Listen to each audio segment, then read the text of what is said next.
തിരുവനന്തപുരത്തിന് കിഴക്ക് മുളയറ എന്ന സ്ഥലത്ത് താമസിക്കുകയാണ് ലത എന്ന ഈ സഹോദരി. ജീവിത വഴികളിലെ പരുക്കൻ യാഥാർത്ഥ്യങ്ങൾക്ക് മുൻപിൽ പകച്ചുപോയ നിമിഷങ്ങൾ, ജീവിതം തന്നെ കൈവിട്ടു പോകുമോ എന്ന ആശങ്ക നിറഞ്ഞ ദിനങ്ങൾ. എന്നാൽ വിശ്വസ്തനായ ദൈവം തൻ്റെ കരുണാർദ്ര കൃപകളാൽ ഈ സഹോദരിയെ വിടുവിച്ച സാക്ഷ്യം. ഡോക്ടർമാരുടെ വിധികളെല്ലാം മാറ്റി എഴുതിയ ദൈവം നൽകിയ അത്ഭുത രോഗസൗഖ്യത്തിൻ്റെ സാക്ഷ്യമാണ് ലതയ്ക്ക് പറയുവാനുള്ളത്.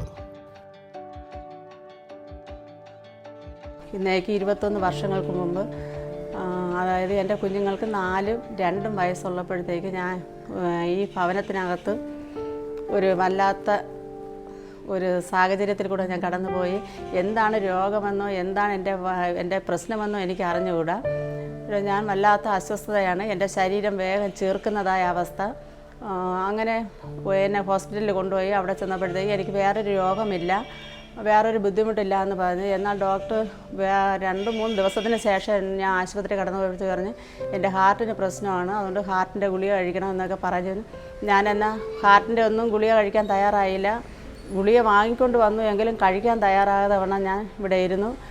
എനിക്ക് എൻ്റെ കുഞ്ഞുങ്ങൾക്ക് 2 വയസ്സ്. ഞാൻ പറഞ്ഞില്ലേ, എനിക്ക് കുഞ്ഞുങ്ങൾക്ക് ഒന്നും നേരെ ഭക്ഷണം പാകം ചെയ്യാൻ വയ്യാത്തൊരവസ്ഥ, വേഗത്തിൽ ശ്വാസം മുട്ടുന്നൊരവസ്ഥ, ഭാരം എൻ്റെ ശരീരം ചീർക്കുന്നതുകൊണ്ട് എനിക്ക് തന്നെ എഴുന്നേറ്റ് നടക്കാൻ വയ്യാത്തൊരു അവസ്ഥ പോലെ ഞാൻ അങ്ങനെ ആയിത്തീർന്നു. അങ്ങനെ ഇരിക്കുമ്പോഴത്തേക്ക് എൻ്റെ ചേച്ചിയുടെ ഭർത്താവ് ഒരു 30 വർഷങ്ങൾക്ക് മുമ്പേ മരത്തിൽ നിന്ന് വീണ് എഴുന്നേൽക്കാൻ വയ്യാതെ ശരീരത്തിന് താഴോട്ട് തളർന്നു കിടക്കുന്ന ഒരവസ്ഥയിൽ എൻ്റെ സഹോദരിയുടെ ഭർത്താവ് കിടക്കുന്നു. ആ സഹോദരി ഭർത്താവ് ഒരിക്കൽ ഇങ്ങനെ സംസാരിച്ചു.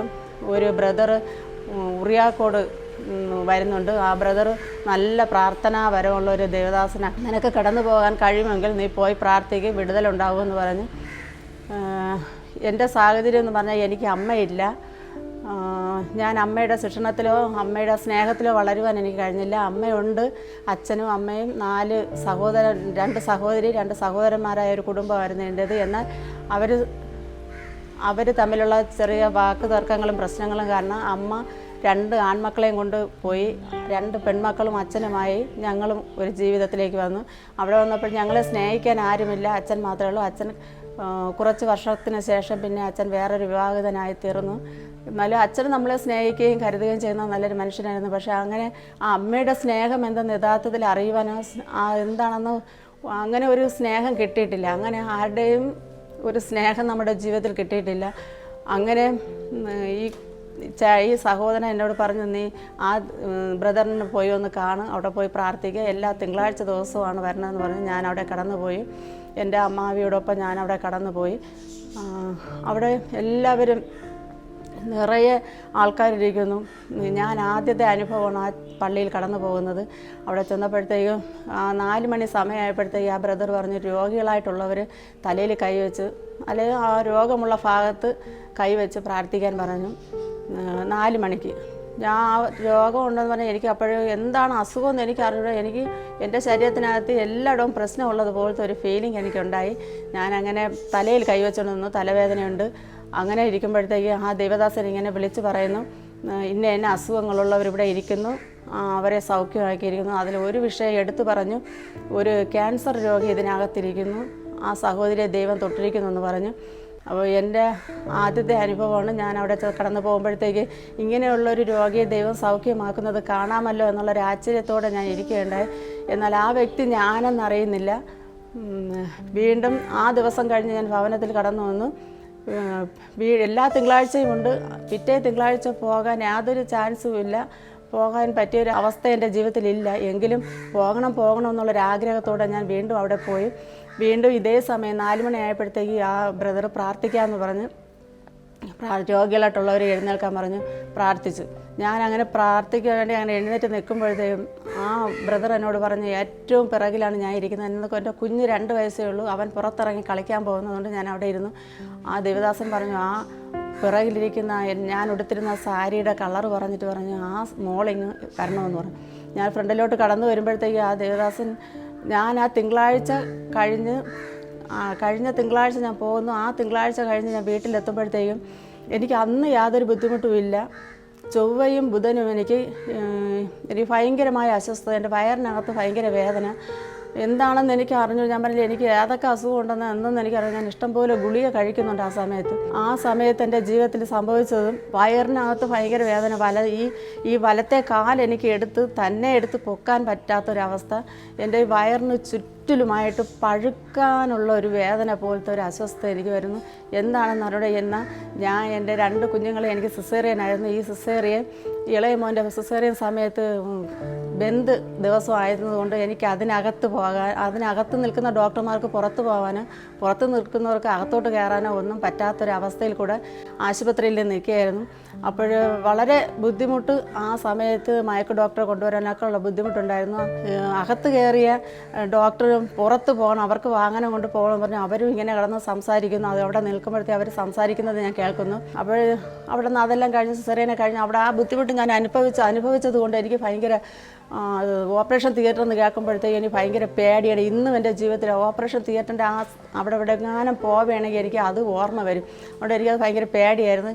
അങ്ങനെ ആ ദിവസം പ്രാർത്ഥനയ്ക്ക് പോയിട്ട് വരുന്നതായ ആ തിങ്കളാഴ്ച കുഴപ്പമില്ല. ചൊവ്വയും ബുധനുമായിട്ട് എനിക്ക് കാലിൽ നല്ല അസ്വസ്ഥതയുണ്ട്. കാലല്ല പ്രശ്നം, വയറാണ് പ്രശ്നം. പക്ഷേ എനിക്ക് കാലെടുത്ത് നടക്കാൻ പറ്റുന്നില്ല. അങ്ങനെ ഈ സിസേറിയൻ്റെ അനുഭവം ഉള്ളത് കൊണ്ട് ഞാൻ എൻ്റെ ഭർത്താവിനോട് പറയുന്നില്ല എനിക്ക് ഇങ്ങനെയൊക്കെ അസ്വസ്ഥതയുണ്ട്. പക്ഷേ എനിക്ക് നന്നായിട്ട് അനുഭവിക്കാൻ പറ്റുന്നത് എൻ്റെ വയറിനകത്തൊരു അനുഭവം എനിക്കുണ്ട്. ആ ഒരു സൈഡ് വീർത്ത് നിൽക്കുന്ന ഒരു അനുഭവം. ഞാനിത് പറഞ്ഞു കഴിഞ്ഞാൽ എന്തായാലും എന്നെ ഹോസ്പിറ്റലിൽ കൊണ്ടുപോയി കഴിഞ്ഞാൽ ഞാൻ ആശുപത്രിയിൽ ഓപ്പറേഷൻ തിയേറ്ററിനകത്ത് കയറും. അത് എനിക്ക് അതെൻ്റെ മനസ്സിനകത്ത് നന്നാ പറയുന്നുണ്ട്. അതുകൊണ്ട് ഞാൻ പേടിച്ചിട്ട് ഇത് പറയുന്നില്ല. അങ്ങനെ ഞാൻ എൻ്റെ വീടിനടുത്തുള്ള സഹോദരിയോട് ഇതേപോലെയാണ് ചേച്ചി എൻ്റെ വയറിനകത്ത് ഇതുപോലെ. അപ്പോൾ പറഞ്ഞ് നീ വേഗത്തിൽ ആശുപത്രിയിൽ പോകണം എന്ന് ഞാൻ പറഞ്ഞു. എനിക്ക് എന്തായാലും കൊണ്ടുപോയി ഞാൻ തിയേറ്ററിനകത്ത് കയറും എന്നുള്ളത് ഒറ്റ കാരണത്താൽ ഞാൻ പറയുന്നില്ല. പറഞ്ഞാൽ എനിക്കത് പേടിയാണ്. ഒന്നാമത്തെ കാര്യം എനിക്ക് അമ്മയില്ല, 2 എനിക്ക് സാമ്പത്തികമില്ല. അപ്പോൾ ഈ 2 ഭാരവും ഞാൻ മാനുഷികമായിട്ട് ഞാൻ ഇങ്ങനെ എന്നെ അലട്ടിക്കൊണ്ടിരുന്നു. എന്തായാലും ഞാൻ ആശുപത്രിയിൽ അഭയം പ്രാപിച്ചു കഴിഞ്ഞാൽ ഇത് ഓപ്പറേഷൻ ചെയ്യും. അപ്പോഴെനിക്ക് 2 കൊച്ചു കുഞ്ഞുങ്ങൾക്ക് കൊടുക്കേണ്ട ഭക്ഷണങ്ങൾ കൊടുക്കാനും അവരെ കുളിപ്പിക്കാനും ഞാൻ മറ്റ് ആൾക്കാരെ ഞാൻ ആശ്രയിക്കേണ്ടി വരും. അവർക്ക് ഞാനൊരു ബാധ്യതയായി തീരും എന്നുള്ളൊരു ഭാരം മാനുഷികമായി ചിന്തിച്ചു ഇരുന്നതുകൊണ്ട് എനിക്ക് ആ ആശുപത്രിയിൽ അവിടെ പോകാനുള്ള മനസ്സില്ല. ഞാൻ ദൈവത്തോട് ഇങ്ങനെ ഹൃദയം പൊട്ടി ഞാൻ പറയുന്നത് പോലെ ഞാൻ ദൈവത്തോടാണെന്ന് എനിക്കറിയാം. ഞാൻ ഇങ്ങനെ പറഞ്ഞു, ദൈവമേ എൻ്റെ അവസ്ഥ ആരും കാണുന്നില്ല. എൻ്റെ ഭർത്താവിന് ഓട്ടോറിക്ഷ ഓട്ടിക്കലാണ് ജോലി. എൻ്റെ കുഞ്ഞുങ്ങൾക്ക് എന്തെങ്കിലും കൊടുക്കണമെങ്കിൽ എൻ്റെ ഭർത്താവ് പോയേ പറ്റും. ഞാൻ ഹോസ്പിറ്റലിലായാൽ ഇതൊന്നും നടക്കില്ല എന്നിങ്ങനെയുള്ള ഭാരത്താളിൽ ഞാൻ ആശുപത്രിയിൽ അഭയം പ്രാപിക്കാതിരിക്കുന്നത്. ആ ദേവദാസൻ അവിടെ ഇങ്ങനെ രോഗികൾക്കായി പ്രാർത്ഥിക്കുന്ന സമയത്ത് എന്ത് രോഗം എനിക്കും അറിഞ്ഞുകൂടാത്തതുകൊണ്ട് ഞാൻ തലയിൽ കൈവച്ചുകൊണ്ട് നിന്നു. ആ കർത്താവിൻ്റെ ദാസൻ ഇങ്ങനെ പറഞ്ഞ് ഇതിനകത്ത് ക്യാൻസർ രോഗി ഇരിപ്പണം. പക്ഷേ ഞാൻ ഒരിക്കലും പ്രതീക്ഷിച്ചില്ല ഞാനായിരിക്കും ആ വ്യക്തി എന്നുള്ള ഇതിൽ. ആ 2ാമത്തെ തിങ്കളാഴ്ച ഞാൻ സ്ഥാനത്ത് കടന്നു പോകുമ്പോഴത്തേക്ക് എന്നോട് ആ കർത്തദാസൻ മുമ്പോട്ട് വിളിച്ചിട്ട് പറഞ്ഞ്, ഞാൻ അനുഭവിച്ചത് തിങ്കളും ചൊവ്വയും ഞാൻ എൻ്റെ ഭവനത്തിനകത്ത് വന്നിട്ട് ആദ്യത്തെ പ്രാർത്ഥന കഴിഞ്ഞ് വരുമ്പോഴത്തേക്കുണ്ടായ അനുഭവം ആ ബ്രദർ ഇങ്ങനെ വിളിച്ച് പറയുന്നത് കേൾക്കുമ്പോഴത്തേക്ക് ഞാൻ വാവിട്ട് വിളിക്കുകയാണ്. 10-100 പരം ആൾക്കാരിയ്ക്കുന്നു. ഞാൻ വാവിട്ട് വിളിക്കുന്നു. കാരണം ഞാൻ എൻ്റെ ഹൃദയത്തിനകത്ത് ചിന്തിച്ചത് എനിക്ക് ഒരു പൈസയുമില്ല. എന്നെ സംരക്ഷിച്ച് പുറത്തിറക്കുവാനുള്ള സാഹചര്യങ്ങളൊന്നും എൻ്റെ വീട്ടുകാർക്കില്ല. എനിക്ക് അമ്മയില്ല, എന്നെ സംരക്ഷിക്കാൻ ആരുമില്ല. ഈ വേദനയാണ് ഞാൻ ഭാരപ്പെട്ടിട്ട് ഞാൻ ആശുപത്രിയിൽ ഇങ്ങനെ അഭയം പ്രാപിക്കാതിരിക്കുന്നത്. എന്നാൽ ആ സമയത്ത് ആ ബ്രദർ ഇങ്ങനെ വിളിച്ച് പറയുന്നു, നിനക്ക് ആരുമില്ല, നിന്നെ സഹായിപ്പാൻ ആരുമില്ലെന്ന് പറയുന്നു. നിന്നെ ദൈവം തൊട്ടിരിക്കുന്നു, നിനക്ക് സൗഖ്യം തന്നിരിക്കുന്നു എന്ന് വിളിച്ച് പറഞ്ഞു. ആ ദേവദാസനോട് പറഞ്ഞു, ഇത് മോളുടെ മുഷ്ടിയുടെ കൈ മടക്കി വെച്ചിട്ടുണ്ട്. ഈ മുഷ്ടിയുടെ അത്ര വലിപ്പമുള്ള ഒരു കുമിള സഹോദരിയുടെ യൂട്രസിനകത്തുണ്ട്. ഇത് പൊട്ടിക്കഴിഞ്ഞാൽ വ്രണമാണ്, അത് ക്യാൻസറിൻ്റെ അനുഭവമായി മാറുമെന്ന്. ഞാൻ അവിടെ നിന്നുകൊണ്ട് ഞാൻ വാവിട്ട് കരയുന്നത്, എന്നെ സഹായിപ്പാൻ ഈ ലോകത്തിൽ അപ്പനില്ല, അമ്മയില്ല, പണമില്ല. എന്നാൽ എൻ്റെ യേശു കർത്താവ് ഇങ്ങനെ ഒരു യേശുവാണോ എന്ന് മനസ്സുകൊണ്ടങ്ങ് ഞാൻ വാവിട്ട് വിളിക്കുകയാണ്. ഇത്രയും നല്ല ദൈവമാണോ എൻ്റെ ദൈവമെന്ന് കരുതി അന്ന് മുതൽ അവിടുത്തെ ആ ബ്രദറിൻ്റെ ഭാര്യ എനിക്ക് വെള്ളം പ്രാർത്ഥിച്ച് തന്നിട്ട് പറഞ്ഞ് വീട്ടിൽ കൊണ്ടുപോയി കുടിക്കണമെന്ന് പറഞ്ഞ് ഞാൻ വീട്ടിൽ വന്ന് വീണ്ടും ആ 2 ദിവസത്തെ ആ ഒരു അനുഭവം കഴിഞ്ഞപ്പോൾ എനിക്ക് നല്ല സൗഖ്യമുണ്ട്. പിന്നെ ഞാൻ എൻ്റെ അവസ്ഥ പറഞ്ഞാൽ എൻ്റെ സാധാരണ സ്ത്രീകൾക്കുള്ളതായിട്ടുള്ള ഒരു സാധാരണ സ്ത്രീയുടെ മുറ പോലും ഇല്ല. എൻ്റെ വയറിനകത്ത് ഈ പ്രശ്നം ഉണ്ടെന്ന് എനിക്ക് അറിഞ്ഞു കൊടുത്തു. ഞാൻ വിചാരിക്കുന്നു എൻ്റെ ശരീരത്തിലെ ബ്ലഡിൻ്റെ കുറവ് കൊണ്ടായിരിക്കണം ഇങ്ങനെ ഇതൊക്കെ ചിന്തിച്ച് അങ്ങനെ ഇരിക്കുകയായിരുന്നു. എന്നാൽ ആ ദേവദാസൻ, ആ കർത്താവിൻ്റെ ദാസൻ കൂടെ ഇങ്ങനെ പറയുകയും ഞാൻ ആ വാവിട്ട് കരഞ്ഞ് ആ നിലവിളിക്കുന്ന സമയത്ത് തന്നെ എൻ്റെ ശരീരം ചീർത്തിരുന്ന ശരീരം അങ്ങ് നല്ലതായിട്ട് അങ്ങ് ശരീരം വീർപ്പ് കുറഞ്ഞ് എനിക്ക് അത് നന്നായിട്ട് അനുഭവിക്കാൻ പറ്റി. അങ്ങനെ ഞാൻ വീണ്ടും ഭവനത്തിൽ വന്നു. വീണ്ടും എൻ്റെ മനസ്സിനകത്ത് ഇങ്ങനെ ഉണ്ടോ, അത് ഒന്ന് ടെസ്റ്റ് ചെയ്യണോ, ഇനി ഞാൻ പോകണമോ, ആശുപത്രിയിൽ അഭയം പ്രാപിക്കണമോ, പിന്നും പൈസയുടെ ആളിൻ്റെയും കാര്യം വിചാരിക്കുമ്പോഴത്തേക്ക് വേണ്ട, പോകണ്ട, യേശു പറഞ്ഞതല്ലേ സൗഖ്യം തന്നിട്ടുണ്ടെന്ന്, ഇനി പോണ്ട എന്ന് പറഞ്ഞ് മനസ്സിൽ അങ്ങനെ ഇരിക്കുമ്പോഴത്തേക്ക് 21 വർഷങ്ങളായി. ഇന്ന് 21 വർഷം കഴിഞ്ഞതാണ്. ഇന്ന് ആ അനുഭവങ്ങളൊന്നും എൻ്റെ ശരീരത്തിലില്ല. ഇന്നുവരെയും ഒരു ആശുപത്രിയിൽ പിന്നീട് ഞാൻ അഭയം പ്രാപിച്ചിട്ടില്ല. ഇത്രയും നല്ല ദൈവമാണ് എൻ്റെ ദൈവമെന്ന് എനിക്ക് അറിഞ്ഞുകൂടാ. പക്ഷേ ഞാൻ അനുഭവിച്ചു. എൻ്റെ അപ്പനേക്കാളും എൻ്റെ അമ്മയെക്കാളും അധികം എന്നെ സ്നേഹിച്ചു. ഞാൻ എന്തുള്ളിൽ ഭാരപ്പെട്ടു നെടുവേർപ്പെട്ടായിരുന്നോ ആ അവസ്ഥയിൽ ദൈവം വിളിച്ച് പറഞ്ഞ് എന്നെ ആശ്വസിപ്പിച്ചു. ഒരു അമ്മ ആശ്വസിപ്പിക്കുന്നതിനേക്കാളും അപ്പുറം ഒരു അപ്പൻ എന്നെ താലോലിക്കുന്നതിനേക്കാൾ അധികം എന്നെ താലോലിച്ചുന്ന ഒരു വ്യക്തമായൊരു അനുഭവം എൻ്റെ ജീവിതത്തിലുണ്ട്.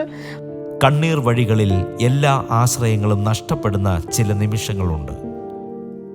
എന്നാൽ അവിടെ നമ്മെ വിടുവിക്കുവാൻ ഇറങ്ങി വരുന്ന ഒരു ദൈവമുണ്ട് എന്ന് സ്വന്തം ജീവിതത്തിൽ അനുഭവിച്ചറിയുകയായിരുന്നു ലത. ഈ അനുഭവത്തിൽ ഈ യേശുവിനെ കണ്ടുമുട്ടിയതിന് ശേഷം എൻ്റെ ഭർത്താവിന് ഞാൻ പറഞ്ഞല്ലോ ഓട്ടോറിക്ഷ ഓട്ടിപ്പായിരുന്നു ജോലി. അതും സ്വന്തമായിട്ടല്ല, ഒരു PMROയുടെ അതായത് പ്രധാനമന്ത്രിയുടെ തൊഴിൽദാന പദ്ധതിയിൽ നിന്ന് കിട്ടിയതായ ഒരു ഓട്ടോറിക്ഷ ഡ്രൈവറായിരുന്നു. ഈ ഓട്ടോറിക്ഷ ഓടി കുടുംബം പുലർത്താൻ പറ്റാത്ത ഒരു സാഹചര്യം ജീവിതത്തിൽ വന്നു. കുഞ്ഞുങ്ങൾക്കെന്നും രോഗം, എനിക്കെന്നും രോഗമാണ്. അപ്പോൾ ആശുപത്രിയിൽ പോകാൻ പോലും രൂപ തികയില്ല. അങ്ങനെ സാമ്പത്തികമായി ഞങ്ങൾ എല്ലാ വിധത്തിലും പരാജയപ്പെട്ടു. ഞാൻ പറഞ്ഞല്ലോ, എനിക്ക് അപ്പനും അമ്മയും ഉണ്ടെങ്കിലും അപ്പനും അമ്മയും ജീവിച്ചിരിപ്പുണ്ടായിരുന്നു ആ കാലങ്ങളിൽ. പക്ഷേ അമ്മ ഉപേക്ഷിച്ചതാണ്. അങ്ങനത്തെ ഒരു സാഹചര്യത്തിൽ കൂടെ പോകുമ്പോഴത്തേക്കും ഈ സാമ്പത്തികമായ വഴികൾ ഞങ്ങൾക്ക് മനുഷ്യരിൽ ആശ്രയിക്കാനെന്ന് പറഞ്ഞാൽ മനുഷ്യരിൽ ആശ്രയിക്കാൻ കഴിയാത്തൊരു കഴിവുള്ള ആരുമില്ല, അവരിൽ ആശ്രയിക്കാനും പറ്റാത്തൊരു സമയം. ഈ 2 കുഞ്ഞുങ്ങളെയും വളർത്തി ഈ ഓട്ടോറിക്ഷ ജീവിതം മുന്നോട്ട് പോകാതെ വന്നപ്പോഴത്തേക്ക് ഒരു വ്യക്തി ഞങ്ങൾക്ക് വേണ്ടി ഒരു വഴി തുറന്ന് രാവിലെ ഓട്ടോറിക്ഷ ഓടാൻ പോകും. രാവിലെ 8 മണിക്ക് എൻ്റെ ഭവനത്തിൽ നിന്ന് ഇറങ്ങിപ്പോയിട്ട് ഞങ്ങളെ വീട്ടിൻ്റെ അടുത്ത് നിന്ന് തിരുവനന്തപുരത്ത് പോകുന്ന ആൾക്കാരുണ്ട്, അവരെ കയറ്റിക്കൊണ്ട് പോകും. അത്രയും പൈസ കൊണ്ട് ഇവർ പെട്രോൾ അടിച്ചിട്ട് അവിടെ പൈപ്പ് ലൈനിൻ്റെ, അതായത് ഈ പൈപ്പിൻ്റെ പണിക്ക് പോകും. ആ പണിക്ക് പോയിട്ട് 5 മണി ആകുമ്പോഴത്തേക്ക് ജോലി തീരും. ആ 5 മണിക്ക് ശേഷം വീണ്ടും 10 മണി വരെ വണ്ടി ഓട്ടോറിക്ഷ ഓടും. ആ ഒരു വരുമാനവും ഈ ജോലിയും കൂടെ ആയപ്പോഴത്തേക്ക് ഒരുവിധം പിടിച്ചു നിൽക്കാൻ പറ്റുമായിരുന്നു. അങ്ങനെ കുറേ കാലം ജീവിതം അങ്ങനെ മുന്നോട്ട് പോയി. അങ്ങനെ ഇരിക്കുമ്പോഴത്തേക്ക് എൻ്റെ ഭർത്താവിനെ ഈ പൈപ്പ് ലൈൻ്റെ പണി ചെയ്ത ഒരു കോൺട്രാക്ടർ പറഞ്ഞു, നിനക്ക് ഞാൻ ലൈസൻസ് എടുത്തു തരാം, അതിന് വേണ്ടുന്ന അത് ചെയ്യാൻ പറ്റും. ലൈസൻസ് എടുക്കണമെങ്കിൽ അന്ന് 1 ലക്ഷം രൂപയുടെ വസ്തു നമ്മൾ അവിടെ കാണിക്കണമെന്ന് പറഞ്ഞ് ഞങ്ങൾക്ക് ആകെ ഉള്ളത് ഈ 5 സെൻറ്റ് സ്ഥലം മാത്രമാണുള്ളത്. ഞങ്ങൾക്ക് അതിലൊന്നും ഉള്ള സമയം. പക്ഷേ ഈ ലൈസൻസിന് വേണ്ടി കയറി ഇറങ്ങി ഒരുപാട് നാൾ ഞാൻ വില്ലേജ് ഓഫീസിൽ കയറി ഇറങ്ങി. പക്ഷേ ആരും ഈട് തരാൻ തയ്യാറല്ല. എന്നാൽ എങ്ങനെയോ ഞാനിങ്ങനെ ദൈവത്തോട് പ്രാർത്ഥിക്കും, കർത്താവേ, വേറെ മോഷണത്തിനോ ആരെയോ വഞ്ചിക്കാനോ പറ്റിക്കാനോ ഇല്ല, ഞങ്ങളെ കുഞ്ഞുങ്ങൾക്ക് വേണ്ടി എന്തെങ്കിലും ചെയ്യാനോ ഞങ്ങൾക്ക് വേറൊരു നിർവാഹം ഇല്ലാത്തത് കൊണ്ടാണ്. അപ്പോൾ ഒരാൾ ഞങ്ങളെ സഹായിക്കാമെന്ന് പറഞ്ഞതുകൊണ്ട് ഒരു സർട്ടിഫിക്കറ്റിന് ദൈവമേ എങ്ങനെയെങ്കിലും ഒരു വഴി തുറന്നു തന്നു. പക്ഷേ അന്ന് ഞാൻ ഇവിടെ നിന്ന് രാവിലെ പ്രാർത്ഥിച്ചുകൊണ്ട് ഞാനും എൻ്റെ അമ്മാവനും കൂടെ വില്ലേജിൽ പോകുമ്പോഴത്തേക്കും അവിടെ ഇരിക്കുന്നത് അസിസ്റ്റൻറ്റ് വില്ലേജ് ഓഫീസർ എന്നോട് പറഞ്ഞ് എന്താണെന്ന് ചോദിച്ച് ഞാൻ എൻ്റെ അവസ്ഥ ആ വില്ലേജ് ഓഫീസറോട് പറയുകയുണ്ടായി. എന്നാൽ ദൈവം അവിടെ അങ്ങനെ ഒരു വഴി തുറന്നു തന്നു. അങ്ങനെ ഞങ്ങൾക്ക് ലൈസൻസ് എടുക്കാനുള്ളതായ വഴി, അതായത് KWയിൽ വർക്ക് എടുക്കാനുള്ള ഒരു ലൈസൻസിനാണ്. അവിടെ ചെന്ന ഈ പേപ്പർ കിട്ടി ആ കോൺട്രാക്ടറിൻ്റെ കയ്യിൽ കൊടുക്കുന്ന സമയത്ത് അവർ പറഞ്ഞ് ഇനി ഷാജി പണി എടുക്കണം, 1 ലക്ഷം രൂപ വരെ ഒരു വർക്ക് എടുക്കുമെന്ന് പറഞ്ഞ് അങ്ങനെ 1 ലക്ഷം രൂപയുടെ വർക്ക് എടുത്തപ്പോൾ അത് ചെയ്യാൻ കയ്യിൽ ഒരു പൈസ പോലും ഇല്ല. എന്നാൽ ആ കോൺട്രാക്ടർ സഹായിക്കാമെന്ന് പറഞ്ഞു. സ്വന്തമായിട്ട് ഷാജി ജോലി ചെയ്യണമെന്ന് പറഞ്ഞു. അങ്ങനെ ആ കോൺട്രാക്ടർ പൈസ കൊടുത്ത് ജോലി കഴിഞ്ഞു. ജോലി തീർന്ന് അതിൽ ലാഭമെന്ന് പറഞ്ഞത് 10,000 രൂപയാണ് ഞങ്ങളുടെ ജീവിതത്തിൽ കിട്ടിയത്. ആ 10,000 രൂപ ഞങ്ങൾ പള്ളിക്ക് ദശാംശം പോലെ ഞങ്ങൾ ആ 10,000 രൂപയ്ക്ക് അന്ന് ഞങ്ങൾ പോയിക്കൊണ്ടിരുന്ന ചർച്ചിൽ കൊടുക്കുകയുണ്ടായി. വീണ്ടും ഒരു 3 മാസത്തെ ഒരു ഗ്യാപ്പിന് ശേഷം ഞങ്ങളുടെ ജീവിതത്തിനകത്ത് വീണ്ടും പലവിധമായ പ്രശ്നങ്ങളുണ്ടായി. പ്രശ്നമെന്ന് പറഞ്ഞാൽ വേറെ ഒന്നുമില്ല, കുഞ്ഞുങ്ങൾക്ക് രോഗം, വണ്ടിക്കെന്നും പ്രശ്നങ്ങൾ, വീണ്ടും നമ്മൾ തകർച്ചയിലോട്ട് പോകും പോലെ തോന്നി. എന്നാൽ ഈ അവസ്ഥയ്ക്കൊക്കെ പിന്നീട് ഒരു മാറ്റം വന്നത് ഈ 1,00,000 രൂപയുടെ വർക്കെടുത്ത സ്ഥാനത്ത് വീണ്ടും ആ കോൺട്രാക്ടർ ഞങ്ങൾക്ക് പൈസ തന്ന് ഞങ്ങളെ സഹായിക്കാമെന്ന് പറഞ്ഞു. പക്ഷേ അവർ പൈസ തന്നില്ല.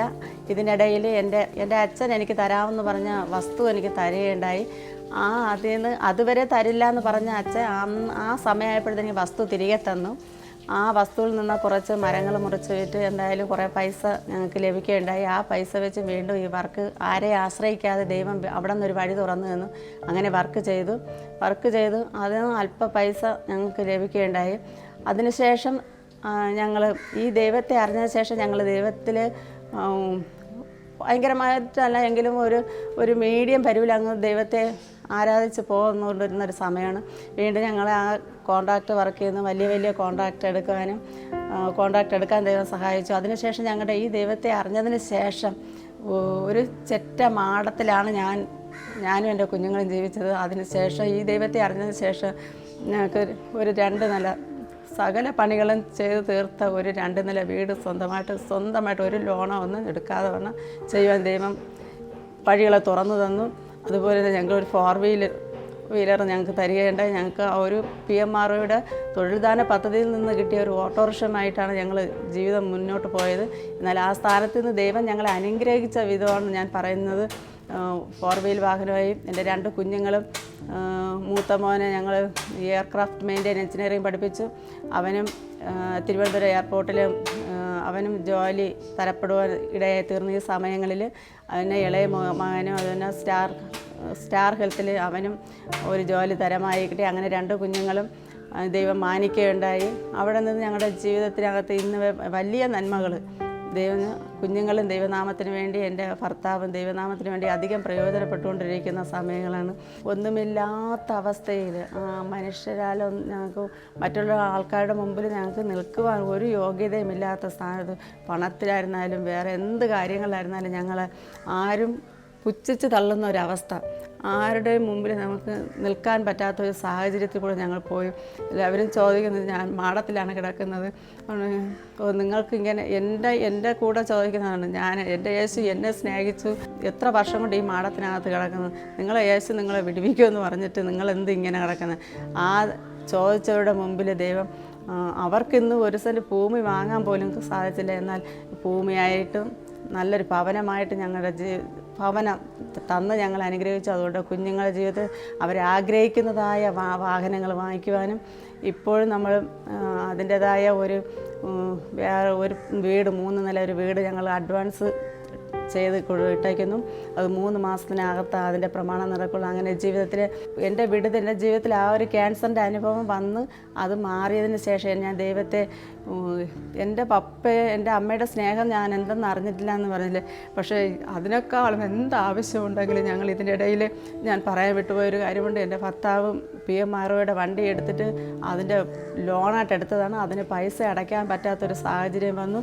പക്ഷേ എല്ലാ മാസവും കറക്റ്റായിട്ട് അടയ്ക്കാൻ പറ്റിയില്ല. ഇടവിട്ടുള്ള മാസങ്ങളിൽ അടയ്ക്കാൻ പറ്റി. കാരണം എന്ന് പറഞ്ഞാലോ, കുഞ്ഞുങ്ങൾക്കെന്നും രോഗമാണ്, എനിക്കെന്നും രോഗം. അപ്പോൾ ഈ ഓട്ടോറിക്ഷ എന്ന് പറഞ്ഞാൽ 4 സ്റ്റോക്കിൻ്റെ വണ്ടി ആയതിനാൽ അതിന് ശരിക്കുമുള്ള പാഴ്സുകൾ കിട്ടാനില്ല. വേറെ ഏതോ വണ്ടിയുടെ പാഴ്സുകളാണ് അന്ന് ഇറങ്ങിക്കൊണ്ടിരുന്നത്. അങ്ങനെ ഈ വണ്ടി വേഗത്തിൽ പണി ചെയ്താലും ഒരാഴ്ചയ്ക്കകം വീണ്ടും പണികൾ വരും. അങ്ങനെ പണി ചെയ്യുന്നത് കാരണം ലോൺ അടയ്ക്കാൻ പറ്റാത്തൊരവസ്ഥ.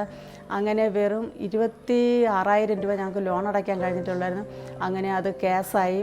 അങ്ങനെ കേസ് മൊത്തം അടച്ചില്ല എങ്കിൽ വസ്തു ജപ്തി ചെയ്യുമെന്നുള്ള ഇതിൽ കേസായി. അങ്ങനെ വഞ്ചൂർ കോടതിയിൽ കേസ് പറയാൻ വേണ്ടി എൻ്റെ ഭർത്താവ് പറഞ്ഞ ഡേറ്റിന് അവിടെ പോകുമ്പോഴത്തേക്ക് രാവിലെ എന്നോട് എൻ്റെ ഭർത്താവ് പറഞ്ഞിട്ട് പോകുന്നു. അന്ന് എൻ്റെ മക്കൾ, ഞാൻ പറഞ്ഞല്ലോ 4ഉം 2ഉം വയസ്സേ ഉള്ളൂ, അവർ എന്നോട് പറഞ്ഞിട്ട് പോകണം, ലത നമുക്ക് ജീവിക്കാൻ വേറെ ഒരു നിർവാഹമില്ല, നമുക്ക് വിഷം വാങ്ങി കുടിക്കാം.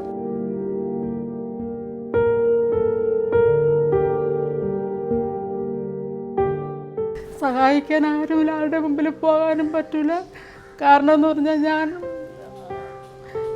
സ്നേഹിച്ചിറങ്ങി വന്നതല്ല, അറേഞ്ച് മാരേജായിട്ട് ചെയ്തു. പിന്നത്തേതിൽ ചില വിഷയങ്ങൾ കുടുംബങ്ങളിൽ ഉണ്ടായതിന് കാരണം അങ്ങനെ ഞാൻ ഇറങ്ങി വരേണ്ട വന്നു. അതുകൊണ്ട് എനിക്ക് തിരിച്ച് ആ വീട്ടിൽ, എൻ്റെ വീട്ടിൽ പോയി സ്ത്രീധനമായിട്ട് എനിക്ക് തരാമെന്ന് പറഞ്ഞതൊന്നും ചോദിക്കാൻ പറ്റാത്ത ഒരവസ്ഥയിൽ ഇനി തിരിച്ച് എൻ്റെ വീട്ടിലോട്ടൊക്കെ പറഞ്ഞു വിടാൻ താല്പര്യമില്ല എൻ്റെ ഭർത്താവിന്.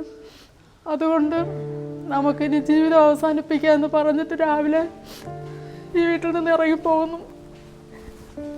ഞാൻ കുഞ്ഞുങ്ങളെ എങ്ങനെ ഇതിനു വേണ്ടി കൊടുക്കുമെന്ന് മനസ്സിൽ ഭയങ്കര ഭാരമില്ല. എനിക്ക് എന്തെന്ന് ചിന്തിക്കാൻ കൂടി വയ്യ. ഞാൻ ഇറങ്ങിപ്പോയപ്പോഴും എൻ്റെ വീട്ടിലൊരു ബൈബിൾ ഉണ്ടായിരുന്നു. ആ ബൈബിൾ എടുത്തിട്ട് ഇങ്ങനെ നിവർത്തി വെച്ച്, പക്ഷെ ബൈബിൾ വായിച്ചാൽ ഒന്നും ഗ്രഹിക്കാൻ അറിഞ്ഞുകൂടാ. ഞാൻ എൻ്റെ ബൈബിൾ നിവർത്തി നെഞ്ചോട് ചേർത്ത് വെച്ചിട്ട് എൻ്റെ കുഞ്ഞുങ്ങളെ വിചാരിച്ച് ഞാനായിട്ട് കുഞ്ഞുങ്ങളെ കൊലയ്ക്ക് കൊടുക്കുന്നതാണ്. എനിക്കത് സഹിക്കാൻ പറ്റുന്നില്ല. ഞാൻ പറഞ്ഞു, ഞങ്ങൾ പൈസ കട മേടിച്ചാൽ കൊടുക്കേണ്ടവരാണല്ലോ. നമ്മളിപ്പം ബാങ്കിൽ നിന്ന് പൈസ നമ്മൾ കടമെടുത്താണ്. ഞങ്ങൾ അടച്ച പൈസ എല്ലാം അത് പലിശയായിട്ട് പോയതാണ്. ഞാനിങ്ങനെ എൻ്റെ വായിൽ നിന്ന് ഇങ്ങനെ പറഞ്ഞു, കർത്താവേ, ഞങ്ങൾ പലിശ അടയ്ക്കാൻ ഞങ്ങൾക്ക് നിവൃത്തിയില്ല. ഞങ്ങൾ മുതൽ കുറച്ച് സാവകാശം തന്നാൽ ഞങ്ങൾ ടേണായിട്ട് അടയ്ക്കാനുള്ളൊരു സാവകാശം ദൈവം തന്നെങ്കിൽ മതിയായിരുന്നു. ഇതിങ്ങനെ ഞാൻ വീട്ടിനകത്തിരുന്ന് പറയുന്നു. എൻ്റെ ഭർത്താവ് 2 മണിയായപ്പോഴത്തേക്ക് ഭവനത്തിനകത്ത് തിരിച്ച് കയറി വരുന്നു. ഞാൻ മുഖത്തോട്ട് നോക്കുമ്പോഴത്തേക്ക് വലിയ വ്യത്യാസങ്ങളൊന്നുമില്ല. രാവിലെ പോയതിനേക്കാളും എന്നാൽ അത്ര കടുപ്പമില്ലാത്തൊരു മുഖമായിട്ട് വരുന്നു. ഞാൻ ഭക്ഷണം കൊടുത്ത് കഴിച്ചുകൊണ്ടിരിക്കുമ്പോഴത്തേക്ക് ഞാൻ ചോദിച്ചു, പോയ കാര്യം എന്തായെന്ന് ചോദിക്കുമ്പോഴത്തേക്ക് പറഞ്ഞു, ഇനി ഇതുവരെ നമ്മൾ അടച്ചത് പലിശയായി പോയി. ഇനി നമ്മൾ പലിശ അടയ്ക്കേണ്ട 6 തവണകളായിട്ട് നമുക്ക് ലോൺ അടച്ചാൽ മതി എന്ന് പറഞ്ഞു.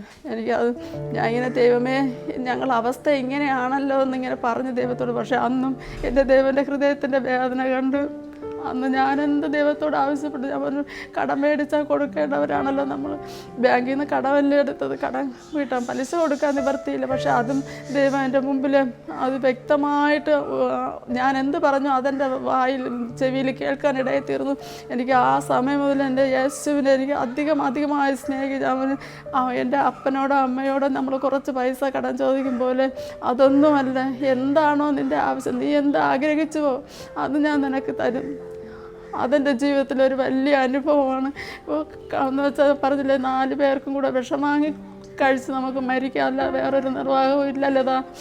എൻ്റെ ഭർത്താവ് 5 മണിക്ക് എഴുതി പോകും. നല്ല ഉത്സാഹം, ജോലി ചെയ്യാനും കാശുണ്ടാക്കാനൊക്കെ നല്ല ഉത്സാഹമുള്ളൊരു മനുഷ്യനാണ്. അങ്ങനെ മടി പിടിച്ച് വീട്ടിലിരിക്കുന്ന ഒരു വ്യക്തിയല്ല. അപ്പോൾ ഇത്രയും കിടന്ന് അധ്വാനിച്ചിട്ടും ജീവിതത്തിൽ ഇങ്ങനെ ഒരു വാക്ക് കേൾക്കേണ്ടി വന്നല്ലോ എന്നുള്ളൊരു ഭാരവും, പിന്നെ ഞാൻ 2-4 വയസ്സുള്ള മക്കളെ എങ്ങനെ ഇതിനു വേണ്ടി ഞാൻ കൊടുക്കണം, ആ ഭാരത്തോടെ ഇരുന്ന് ഞാൻ പ്രാർത്ഥിച്ചു. ദൈവം അതിന് നല്ല മറുപടി തന്നു. അത് ഞങ്ങൾക്ക് ഒറ്റ ടേണിൽ തന്നെ ആ പൈസ ലോണടച്ച് തീർക്കാൻ ദൈവം അവസരം നൽകി. ആ അവസ്ഥ ഉണ്ടായത് ഞങ്ങൾ ഇതെടുത്തതാണ്. ഒരു വർക്ക് എടുത്തിട്ട് ഞങ്ങൾക്ക് കിട്ടിയ പൈസ കൊണ്ട് ഞങ്ങൾ ആ ലോൺ അടച്ച് ക്ലോസാക്കി. ഞങ്ങൾ അങ്ങനെ കേസിൽ നിന്നൂരി അങ്ങനെ ദൈവം ഞങ്ങളെ വിടുവിച്ച ഒരു അനുഭവമുണ്ട്.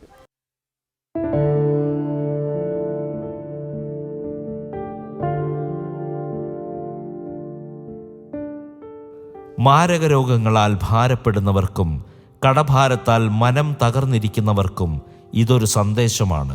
വിടുതലിൻ്റെ സന്ദേശം, സ്വാതന്ത്ര്യത്തിൻ്റെ സന്ദേശം.